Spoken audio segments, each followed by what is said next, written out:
ada emak-emak ya kan, Batak pula lah itu, kurasa dari Medan itu ya kan, namanya Nata Situpang, udah digantinya akunnya jadi Patalak akun 5 gitu, ku tengok ya kan. Kok siap-siap aja lah kau nemburu, memang kok kejam kali kok. Kenapa pendukung-pendukung Cong yang ODGJ dipasung lagi? Kenapa hilangin akun? Hidup apa sih sebenarnya? Selalu ngomenin masalah rumah tangga ortunya yang lu bully anaknya.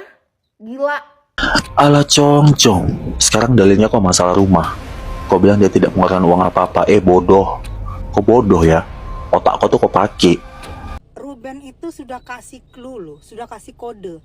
Andai aja lu pada jadi gue, lu tuh gak akan sanggup. Aku sangat takut anak-anak aku tahu gitu. Pasangan yang toksik dan manipulatif biasanya selalu menggunakan anak-anak sebagai senjata dan tameng. Kita tahu kelemahan kita itu adalah anak-anak karena kita tuh sangat sayang pada anak-anak. Dan Saya adalah orang yang paling tahu apa yang terjadi, bukan netizen. Kalian dengar belum? Apa kata si Densu? Saya yang lebih tahu daripada kalian netizen. Gue juga gak butuh duit lu anjing. nggak butuh duit lo anjing.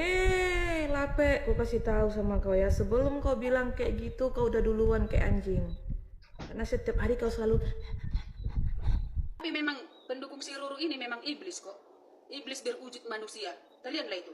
Bilang semenjak kedatangan Betran Veto atau Onyo itu membuat Cici Tania ke psikolog.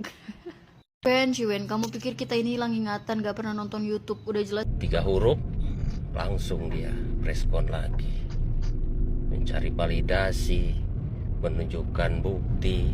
Guys, apa kabar kalian semua guys? Dimanapun kalian berada, semoga kalian baik-baik saja guys. Masih seperti biasa ini guys, kita membahas kasus Sarwenda ini guys. Malah makin panas aja ini guys. Jadi nggak usah lama-lama guys, kita saksikan dulu aja guys video pertama guys. Ini dia videonya.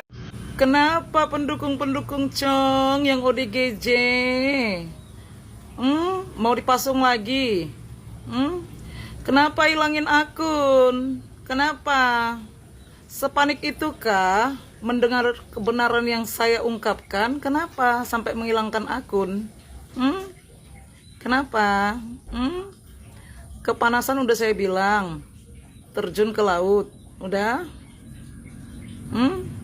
Atau tak pasung nih, biar saya kirim ke Gunung Kawi, Longor, Pau kau semua.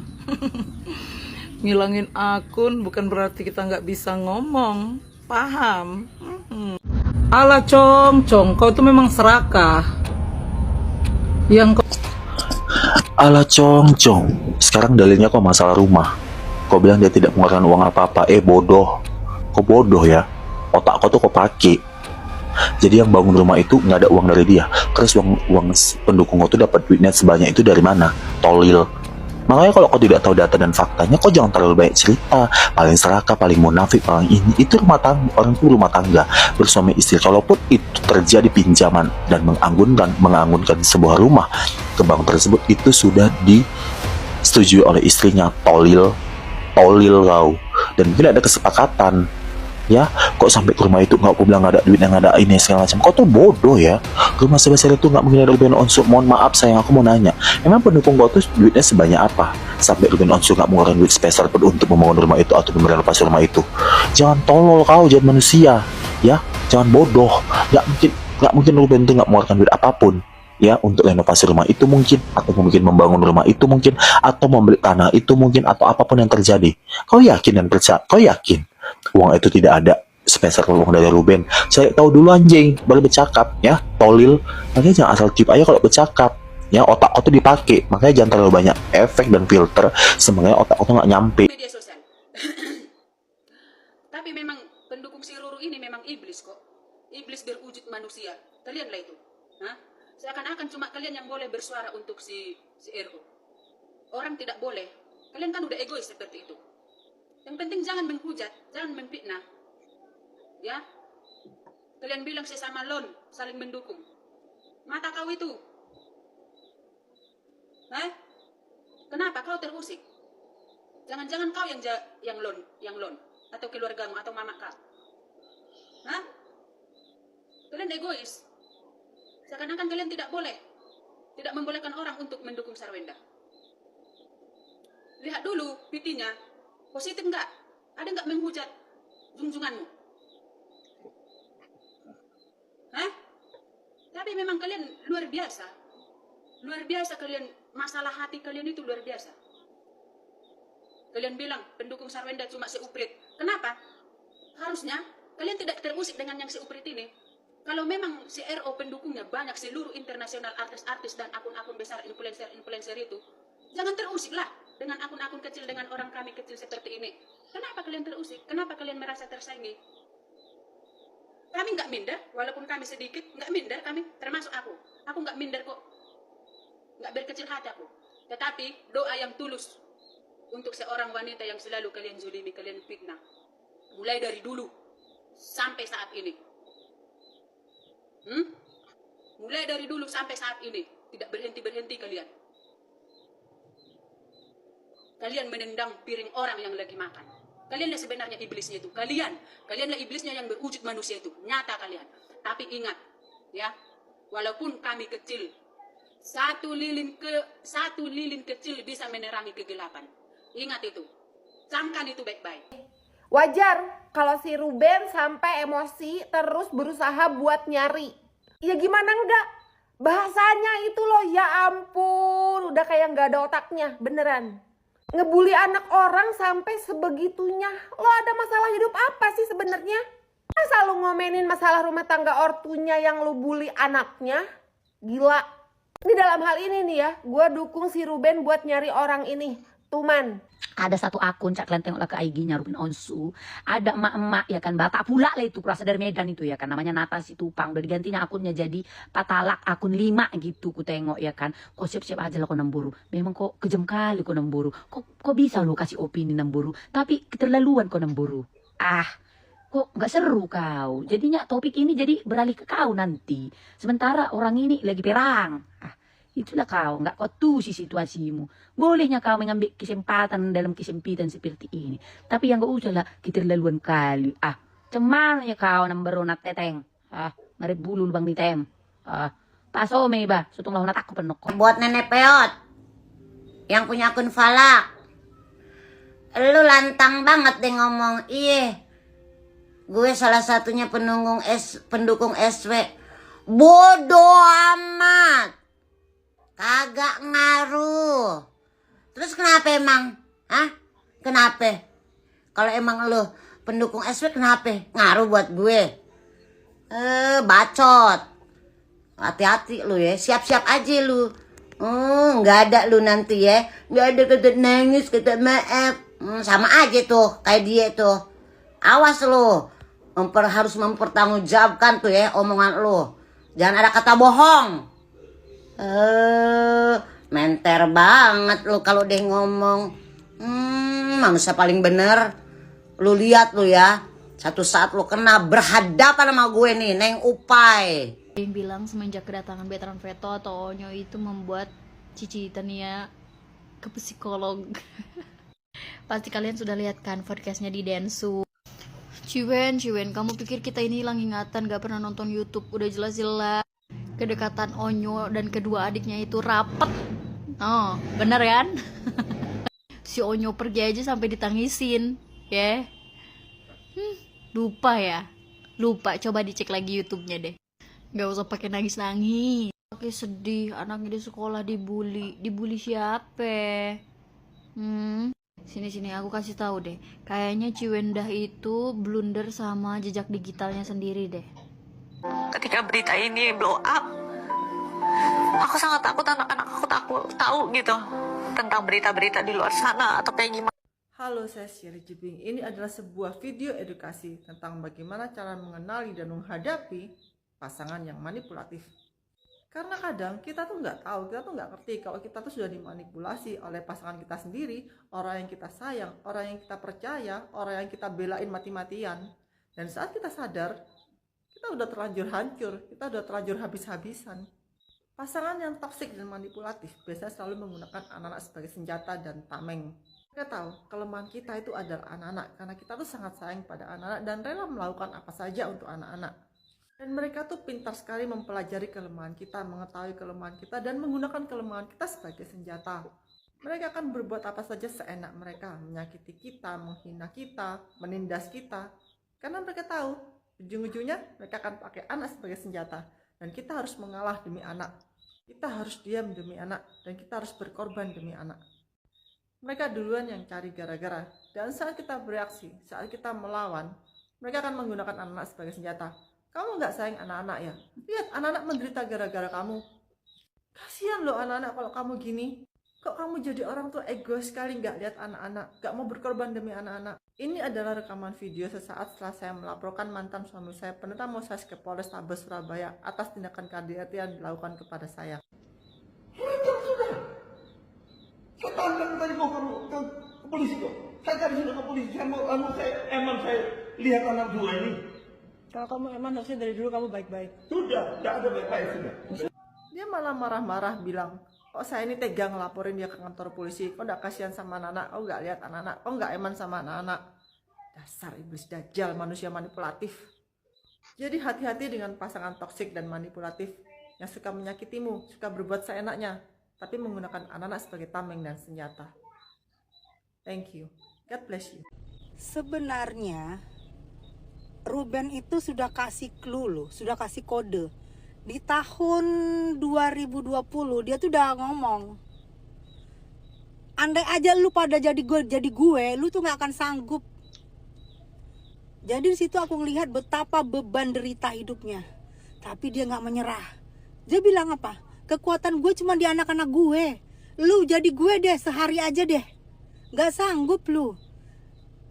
Dia coba, rumahnya mewah, banda banyak, tapi pernah nggak kalian lihat Ruben itu pakai barang-barang branded? Pernah nggak kalian lihat Ruben itu bergaya-gaya, tas mewah, sepatu mewah? Pernah nggak? Dia hanya memewahkan orang-orangnya. Salah satu adalah istrinya. Dan dia bilang, kalau gue sedih loh di sini, karena dia bilang andai saja kalian mau jadi aku, satu hari kalian gak sanggup. Sedih banget loh, gue itu terngiang-ngiang terus.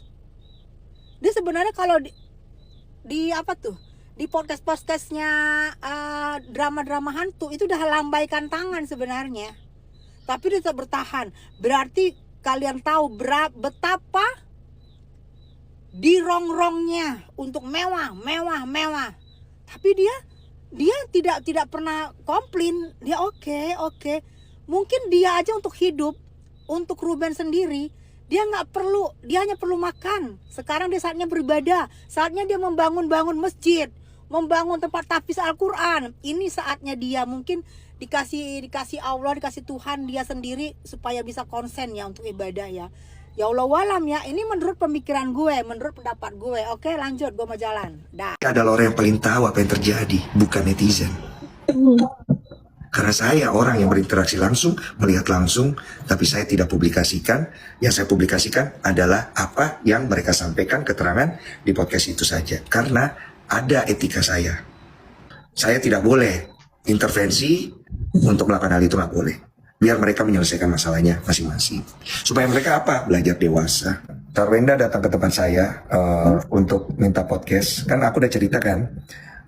Aku bilang, men, kalau bisa jangan dulu lah. Kamu tenangin diri. Seminggu kemudian dia datang lagi, kok saya bisa nggak pakai hak jawab saya di sini. Kamu bisa hubungi infotainment lah, gitu. Terus kok orang paling lurus yang pernah saya temukan. Waktu saya bikin salah, kok orang pertama yang ngomong belak-belakan ke saya. Negur, ngasih tahu supaya saya perbaiki. Jadi menurut saya disinilah tempatnya, karena saya bisa bicara dan kok silakan tanya apapun itu. Oh gitu, oke. Tapi saya harus undang Ruben juga ya, gitu, karena saya nggak fair karena bukan saya hakimnya. Iya nggak apa-apa. Oke, ya udah. Sebelum saya podcast, saya bilang, Wen, Anda your friend. Kalau kamu nggak bisa jawab, jangan jawab. Dan jangan berharap abis keluar dari sini kamu akan dipuji orang. Saya bukan Tuhan. Kamu bisa akan tambah dihujat, bisa akan tambah buruk. Is it okay? Penghuni media sosial, udah kalian dengar belum? Apa kata si Densu? Saya yang lebih tahu daripada kalian netizen, katanya. Berarti kalau kita cerdas, kita udah paham apa tujuan omongan itu, ya. Jadi kalau itu dipublikasikan akan ada yang korban, entah siapalah itu korbannya. Ya, jangan lagi kalian bilang adikku si SW itu berlindung di bawah anak. Enggak sama sekali. Memang dia menutup rapat privasi keluarga itu. Kasihan. Ya, memang dia wanita hebat kok, wanita kuat. Dia enggak gila validasi, enggak gila pujian dia. Yang penting mental dia sehat, bisa dia kerja. Oke? Geram aku. Yang sabar ya, Dek ya.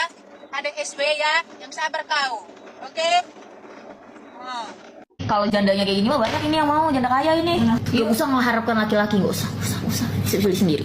Enggak lah, ngapain ngarepin laki-laki apalagi Cong. Kita nggak tahu lah, nggak bisa bedain. Gue juga dulu nggak bisa bedain sih Cong atau laki. Tapi sekarang aku udah bisa bedain antara Cong sama laki. Aku dulu ditipu di area belakang lutut. Gue juga nggak butuh duit lo anjing. Benar kamu pernah ngata-ngatain ko Ruben Cong di depan anak-anak? Itu dari berita yang kita dapat itu. Ya nggak pernah lah kok. Sumpah aku nggak pernah. Itu kan gimana pun bapaknya anak-anak. Kamu yakin ya? Aku yakin. Bisa bertanggung jawab. Bisa bertanggungjawabkan. Bisa tanya ke anak-anak. Pernah nggak aku ngatain kayak gitu di depan anak-anak? Tidak mungkin. Saya aja kalau berantem, saya nggak mau di depan anak-anak. Saya nggak mau anak-anak saya mendengar kata-kata yang kasar. Aku juga nggak butuh duit lo anjing. Lape, gue kasih tahu sama kau ya. Sebelum kau bilang kayak gitu, kau udah duluan kayak anjing. Karena setiap hari kau selalu pengen duit. Aku tidak pernah melarang anak jumpa dengan bapaknya. Aku sama sekali tidak pernah.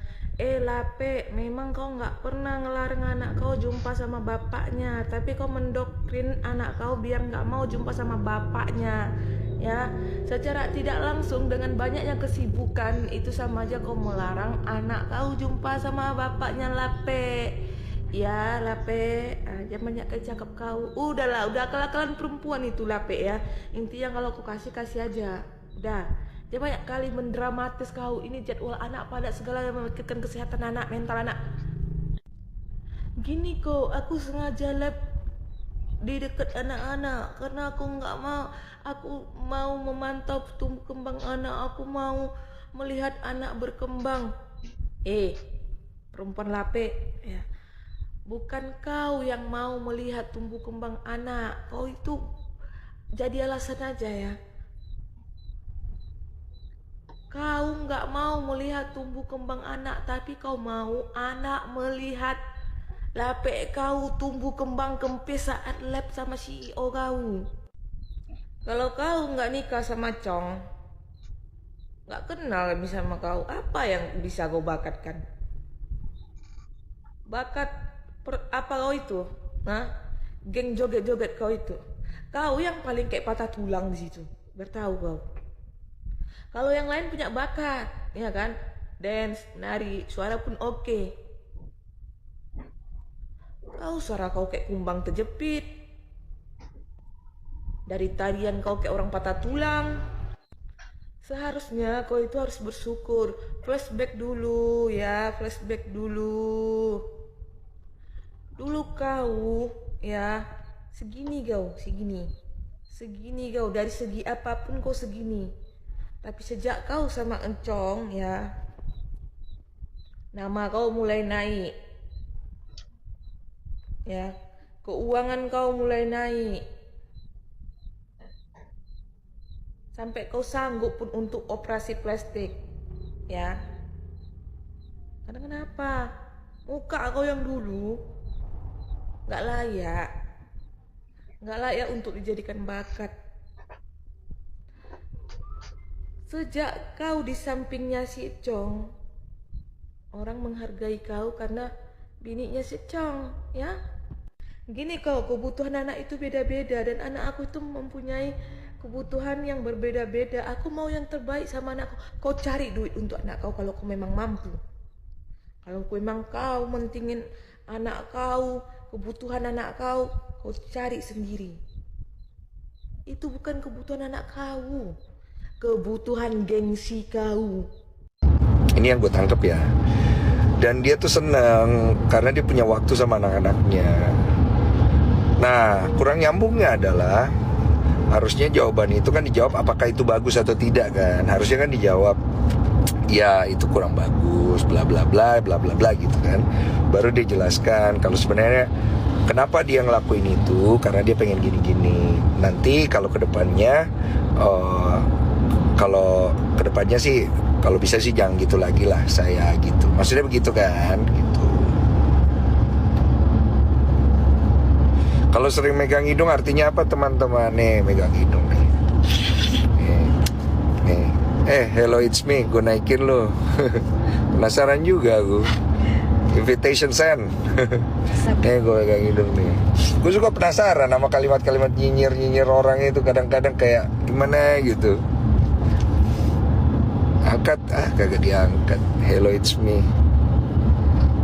Ngemeng aja lo. Udah kayak gitu dia datang ke tempat gue, terus dia mukanya sedih banget. Sedih, ya Allah, kita sampai gak tega banget ngelihatnya. Sampai kita, nah gue langsung kebayang bapak gue. Ya Allah, dia gak punya kerjaan. Ntar ngomong sama anaknya, kalau anaknya mau beli mainan gimana ya? Terus terima anaknya gak mau beli ini. Gue ngomong lah sama dia nih. Nih gue ngomong sama dia, ya udah kalau lu mau nih yang kosong di HRD, lu mau nggak HRD? Mau pak, saya siap. Dibayar berapa aja kata dia. Gitu. Ini lu terima kerja. Iya, gue suruh kerja lagi deh tuh si tolol. Tiba-tiba pada saat itu kan gue bilang gini, ini kan kayak karena kan pendapatan berkurang, jadi lebih baik kita kurang-kurangin aja deh gitu. Udah gue diemin dong. Pas dari situ gue kok bilang yang ini jual aja, nggak laku pak, nggak ada yang mau kata dia gitu, nggak ada yang mau. Kasar dulu meja loak aja ada yang ngambil Iya, rongsok. kalau jual bisa kan. Iya kan? Ini apa yang lu jual tuh apa waktu itu contohnya? Gue itu mau jual apa ya, gue lupa. Oh, ada kamera. Ya oke lah. Itu apalah, ada kamera gitu. Nah, terus? Tapi gue nggak cuma jual 2 kan, gue punya 8. SDM juga udah berkurang. Nggak kepake juga sayang. bener. Pikiran gue Bisa ambil. buat gaji tuh. Nah itu, Iya, itu nyambung. Maksud gue ambil deh, bayar dulu buat gaji. Iya benar. Ke situ. Ini otak kita aja lagi ada masalah, tapi kita masih orang mikirin lain, perut kan? orang. Iya benar. Tapi karena itu karyawan wajib. Iya. Iya. Kita suruh lah. Jual. Iya. Pokoknya dia nggak ada kabar. Gue bilang, ini karyawan udah pada nagih loh. Ya ini nggak ada kabar. Terus dia ngomong lagi. Ini karyawan gue nih. Enggak, emang belum ada pak. Gue bingung deh. Kalau gue nggak jual, gue gimana caranya? Ini kesalahan gue juga salah satu adalah gue pakai uang gue terus loh. Iya. Gue bilang udah, kita sekarang emang semua perusahaan juga lagi ngurangin kok. Iya. Nggak apa-apa, gue bilang gitu. Kalau nanti kita ada bagus lagi, kita panggil lagi. Iya. Gitu, gue bilang gitu dong. Nggak ada. Ada satu ketika, pokoknya gue ngerasa gini, mendingan gue kamera gue semua gue taruh sini ah. Orang gue udah nggak kemana-mana lagi kok. Ya, jadi gue kalau ada apa-apa ngambil kamera di sini, nggak usah ke kantor begitu. Lama gue suruh datang. Ternyata. Jarak kantor gue kan Lebak Bulus, deket banget ke rumah gue. Lama banget. Akhirnya ngomong lah satu karyawan. Nggak ada kameranya. Pak, maaf, sebenarnya kondisi kantor itu udah hampir setengah kosong. Hah? Gimana? Setengah kosong gimana? Gue bilang begitu. Jadi dijual semua. Iya. Dan dia bawa penjualnya sampai nginep-nginep di kantor. Pakai mobil box coy. Wah gila. Lah, security kantor gue kagak curiga orang dia HRD. Ini cerita lebih menarik dibandingkan gosip Anda. Hah? Lo bayangin? Gue bilang gini, tidur di sana deh. Iya. Dia bawa. Wenda, kalau ngomong itu pakai logika sedikit aja nggak banyak-banyak ya. Kalau si RO itu kena penyakit berbahaya dan menular, kena penyakit HIV, mana mungkin stasiun TV mau mempekerjakan orang punya penyakit berbahaya? Dan mana mungkin dia itu bisa berangkat umroh kalau dia itu punya penyakit berbahaya, Wen. Dan lagi kalau dia itu punya penyakit berbahaya, kau pun bakal kena dan ketularan, Wen. dan keturunannya pun juga kena dampaknya, Wen. Kau niat menghancurkan dirimu sendiri, Wen, rupanya kau ini. Kau dengar tuh, Wak Wen? Udah puas pas sekarang, Wak Wen? Ya nggak mikir trauma gitu. Pening lah pokoknya kepala, Wak Wen. Udah keluar semua kan, Wak Wen? Keluar semua. Jadi udahlah, Wak Wen. Kau sudahi, kau stop aja lah, Wak Wen. Kalau kau memang sayang sama mental anak kau ya. Itu ya, RO udah ngeluarin semua bukti-bukti. Ini mau ngomong apa lagi? Kami yang sakit kepala kami. Saban hari kalian aja lewat di beranda. Ya kan? Ya RO wajar dia kayak gitu. Karena laki-laki itu kalau udah kesentil, kalau udah kesenggol harga dirinya, udah pasti. Ya berarti sisi kejantanan dia, sisi kelaki-lakian dia itu lebih besar sebenarnya. Walaupun kau bilang dia cong-cong. Ya cuman enggak lah coba. Jejak digital tuh nyata, Wak. Dia mikirkan mental anak kau, Wak. Bapak dia, bapak kandung dia. Nanti ini anak-anak bisa mikir bapak kandung dia aja sanggup kau lecehkan harga dirinya, kau rendahkan. Ini anak pasti nanti udah besar mikir, bapakku gitu kan kok diem aja. Apa ya bapakku kayak gitu? Makanya RO melakukan pembelaan diri. Dia berklarifikasi tentang semua statement-statementmu. Sebenarnya yang bikin blunder tuh kau loh, Wak. Dia tuh cuma satu yang dia minta, Wak. Ya, kau kasih dia jadwal untuk main sama anaknya. Jangan kau rusak pikirannya, Wak. Ini gara-gara kau jatuh cinta sama CEO kan, Wak. Lupa kau segala-galanya. Kau memaksakan kehendakmu untuk supaya anak-anak kau ini, si CEO kau itulah bapaknya. Karena lebih ganteng, lebih tinggi, lebih tegap gitu kan maksud kau kan. Ya nggak kayak gitu, Wak. Mau laki kita itu mantan napi, mau laki kita itu mantan koruptor, mantan pembunuh pun sekalipun ya kan. Dia tetap kalau udah ayah kandung ya tetap anak kandung gitu loh. Ayah kandung. Cuman pula ceritanya kau bisa mau coba mengalihkan bapaknya kandung gitu loh. Itu lagi statement Ruben Onsu yang bikin kita tuh tengangak, terbelalak, terbuka mata kita. Ternyata si Tania itu, di setiap sudut rumah kalian ada itu apa cemewel bikinnya. Kalau cerita kau kan cerita tentang nyenggol-nyenggol HIP lah, nyenggol-nyenggol bayi tabung lah segala macam. Maksud kau apa? Biaya untuk bulanan 200 juta kau bebankan sama bapak kandungnya, kau akui bapak kandungnya. Pada saat pembuatan anak itu nggak kau akui sebagai bapak kandungnya. Itu ceritanya macam mana gitu loh, ya kan? Ini para netizen itu ya nggak pokok kali kami gitu loh, ya kan? Udahlah, Wak, kalian selesaikan lah perdramaan kalian ini ya. Soalnya bukan apa-apa penting pala kami ya kan. Banyak kali yang mau kami bahas ya kan. Belum lagi yang maling ayam ketangkep metong dia ya kan. Ada drama pula dari bini sama anaknya yang ternyata mereka adalah setengah sultan gitu loh ya kan. Penting kali kami. Lebih penting masalah birokrasi dan kabinet omon-omon ini yang kita urusin. Gimana supaya koruptor itu bisa gol gitu. Kami mau mengawal itu, Wak. Ini gara-gara ketutup sama berita kalian ya kan. Gak bisa kami kawal jadinya. Iyalah udahlah penengok kepala aku, ampun lah penengok kepala Wak ya. Udahlah itu ya, selesai lah itu ya. RO kau pun udahlah. Gak usah bising-bising di pengadilan aja lah kalian buka-bukaan. Pala awak. Bikin drama tapi kena mental sendiri ya. Bisa gak sih agar tidak berantem di depan anak-anak? Dipelintir menjadi Sarwenda ngomong tidak pernah berantem di depan anak-anak. Dan dikeluarin CCTV, si Sarwenda teriak-teriak histeris marah-marah. Yang seolah-olah si Sarwenda itu bohong kalau dia tidak pernah berantem di depan anak-anak. Manipulatif membolak-balikan cerita ya. Cerita yang sama tapi bisa dikemas sedemikian rupa sehingga hasilnya berbeda banget dengan kenyataan. Itu cara mereka ngepelintir cerita kita ya. Kalian yang belum pernah ngerasain ibu-ibu sana yang bilang si Ruru orang yang baik, orang yang begini, orang yang begitu, orang yang bertanggung jawab yang mau ngasih anak 200 juta. Kalian pikir ya baik-baik ya. Laki-laki yang bertanggung jawab itu tidak akan pernah mau berhenti menafkahin anaknya. Cuman perkara beda selisih, beda pendapat sama orang tuanya, sama ibunya. Itu namanya laki-laki sejati ya. Giliran dikeluarin CCTV versi fullnya sama pihak Sarwenda ya, shock gak lo? Lu cuma ngeluarin CCTV gak nyampe semenit doang itu. Cuma mau menggiring opini supaya kita itu kira kita bodoh, rakyat Indonesia tuh bodoh. Enggak semua rakyat orang Indonesia tuh bodoh. Paling cuma 70% aja yang bodoh. Mereka timnya lu itu bodoh-bodoh semua. Yang mau banget dimanipulasi sama lu. Yang lu orang kemarin ngatain otak gua kosong ya. Makan tuh ya, omongan kalian makan tuh ya. Berani-beraninya ngatain otak gue kosong. Otak gue kok kosong, gue gak mungkin bercerita di sini. Giliran dikeluarin CCTV versi fullnya, kalian semua terdiam ya. Kalian semua terdiam. Malah kalian membolak-balikannya lagi ya, bilang iya itu kan karena si Ruben negor si Sarwenda selingkuh. Makanya dia nyuruh orang ngikutin si Sarwenda. Hei, konteksnya bukan begitu. Ya, lu orang nonton gak yang akhir-akhir itu si Sarwenda nangis ya. Dia nangis, dia cerita, bisa nggak gua bercerita sekarang?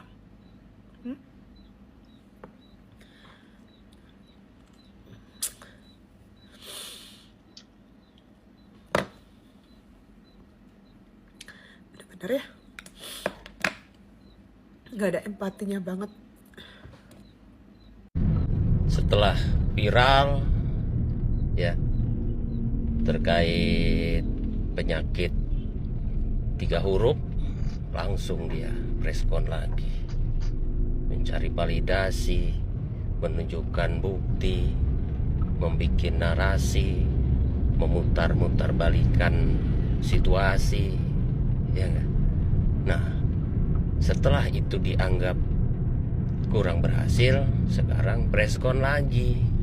Dia salahkan tuh penonton, dia salahkan tuh netizen, dia salahkan pihak-pihak tertentu yang katanya sengaja ingin memojokkan Ruben.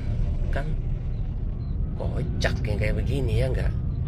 Udah jelas itu sebuah kelalaian, ya enggak, yang dia lakukan.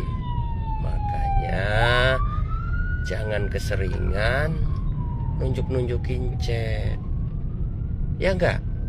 Itu akibat kelalaian, itu kesalahan yang fatal karena menyangkut privacy dan kerahasiaan klien. Wah, kacau. Dari kemarin aku udah bilang ya kan, mending mundur jadi pengacaranya si Ono, ya kan? Sekarang kena karma, terlalu menyerang sih, terlalu menyerang. Kan ketahuan ya, aib itu kebuka sendiri. Entah betul entah enggak itu aib ya kan, tapi ternyata pengacara ini sendiri yang membuka. Makanya Pak, jangan terlalu menyerang lawan daripada klien Anda. Jadi seolah-olah Anda sendiri yang punya masalah pribadi sama itu lawannya klien Anda. Seharusnya Anda profesional. Jangan dikit-dikit tunjukkan segala macam itu tanpa menyensor. Kemarin kan Anda tidak mensensor tuh mengenai nama rekening, nomor rekening, nama di rekening, pokoknya segala macam itu Anda posting-posting tanpa sensor. Sekarang kebusukan Anda kebuka. Sekarang Tuhan balaskan itu. Anda kena karma itu. Anda sendiri yang membuka masalah kesehatan klien Anda. Meskipun itu benar apa tidak ya, tapi Anda sendiri sudah menunjukkan. Dari tangan Anda sudah kebuka.